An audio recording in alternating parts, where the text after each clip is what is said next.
ஒரு பிளேயர் ஒருத்தர் ஒத்த கால்ல நின்னு 201 ரன் அடிச்சிருக்கான்னு சொன்னா உங்களால நம்ப முடியுமா? அது வேற யாரும் கிடையாது, நம்ம தலைவன் கிளென் மேக்ஸ்வெல் தான். கரெக்டா சொல்லணும்னா 2023ல நடந்த Australia vs Afghanistan ODI world cup match. அந்த ஒரு மேட்ச்ல ஃபர்ஸ்ட் பேட்டிங் செஞ்ச ஆப்கானிஸ்தான் கிட்டத்தட்ட 50 ஓவருக்கு 291 ரன் அடிச்சிருப்பாங்க. 292 ரன் அடிச்சா அந்த மேட்ச் வின் பண்ணிடலாம் நினைச்சு களமிறங்கின ஆஸ்திரேலியா கிட்டத்தட்ட வெறும் 91 ரன்னுக்கு 7 விக்கெட்டை இழந்து தடுமாறிட்டு இருப்பாங்க.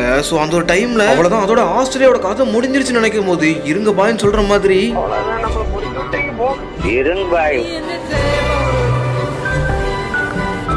மேக்ஸ்வெல் 24 ரன்ல அப்போ ஆடிட்டு இருந்திருப்பாரு. அதுக்கப்புறமா மேக்ஸ்வெல் சும்மா வந்தா மழை போனா மயிருன்னு சொல்ற மாதிரி அதுக்கப்புறமா ஆப்கானிஸ்தான் பவுலர் போட்ட எல்லா பாலையும் சும்மா வச்சு கிளின்னு கிழிச்சிட்டு இருப்பாரு தான் சொல்லணும். ஒரு கட்டத்துல 130 ரன் சம்திங் இருக்கும்போது ஒரு கால்ல கிராம்ப் ஏற்பட்டு ரொம்ப வழியில துடிச்சிட்டு இருந்திருப்பாரு. அவ்வளவு மேக்ஸ்வெலோட கதை முடிஞ்சிச்சு நடக்கும் போது அந்த ஒரு டைம்ல இருந்து வெறும் ஒத்த காலை வச்சு மட்டுமே பேட்டிங் பண்ணி கிட்டத்தட்ட 4-6 அடிச்சு ஆல்மோஸ்ட் 201 ரன் அடிச்சு அந்த ஒரு மேட்சை ஆஸ்திரேலியாவுக்காக வின் பண்ணியுமே கொடுத்திருந்திருப்பாரு. ஒரு கட்டத்துல தோக்குற மாதிரி இந்த மேட்சை யாராலையுமே நம்ப முடியாத அளவுக்கு நாட்டுக்காண்டி உயிரை கொடுத்துலாண்ட அந்த மேட்சை ஜெயிக்க வச்சிருந்திருப்பாரு. சரி, நீங்க சொல்லுங்க, அந்த மேட்ச் ஜெயிக்கிறதுக்கு மேக்ஸ்வெல் மட்டும் தான் காரணமா இல்ல வேற யாராவது இருக்காங்களா அப்படின்னு மறக்காம கமெண்ட்ஸ் எல்லாம் கமெண்ட் பண்ணிட்டு போயிருங்க.